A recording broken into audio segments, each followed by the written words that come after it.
کرو تیرے نام پہ جا فدا، نبض جا تو جہاں فدا، تو جہاں سے بھی نہیں جی بھرا، کرو کیا کرو جہاں نہیں۔ برائے پھول تو بلبل کا ترنم بھی نہ ہو، چمنے دہر میں کلیوں کا تبسم بھی نہ ہو، یہ نہ ساقی ہو میں بھی نہ ہو، تم بھی نہ ہو، بزم ہستی بھی نہ ہو، تم بھی نہ ہو، خیمہ افلاک کا استادہ اسی نام سے ہے، نبض ہستی تپش آبادہ اسی نام سے ہے۔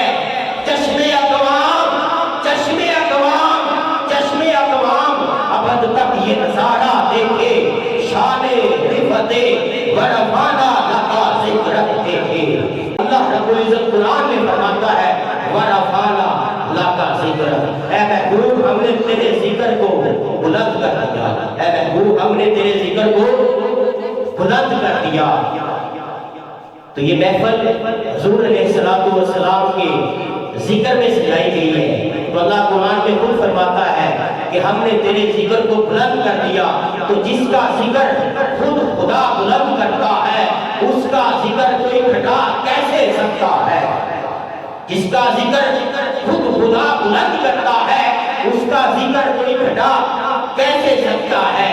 رسول اللہ صلی اللہ علیہ وسلم کا مقام و مرتبہ کہ اگر بات کی جائے تو خدا کے مقام کے بعد اگر کوئی مقام ہے تو وہ مصطفیٰ کا مقام ہے۔ کسی نے پوچھا مقام رسالت کیا ہے؟ مقام رسالت کیا ہے؟ تو بتایا گیا جب عام لوگوں کی مقام کی انتہا ہوتی ہے وہاں سے مقام ولایت کی ابتدا ہوتی ہے۔ عام لوگ کون ہیں؟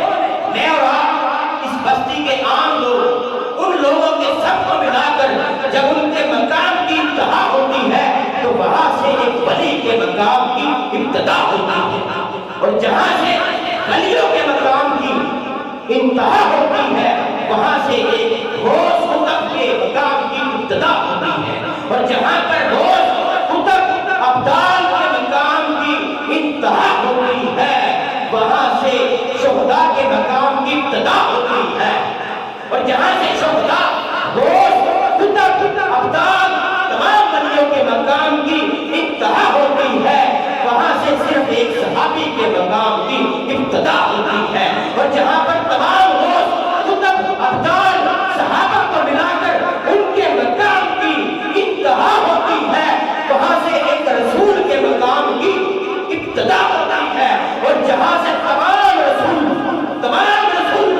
ان کائنات کے رسولوں کے مقام کی انتہا ہوتی ہے، مقام مصطفیٰ کی وہاں سے ابتدا ہوتی ہے۔ یہ ہے مقام مصطفیٰ۔ تو مقام مصطفیٰ بعد از خدا قصہ مختصر تو ہی بولو کہ جہاں پر رسولوں کے مقام انتہا کو پہنچتے ہیں میرے آقا علیہ السلام کی مقام کی وہاں سے ابتدا ہوتی ہے۔ پوچھا گیا مقام مصطفیٰ کی انتہا ہے کوئی؟ تو فرمایا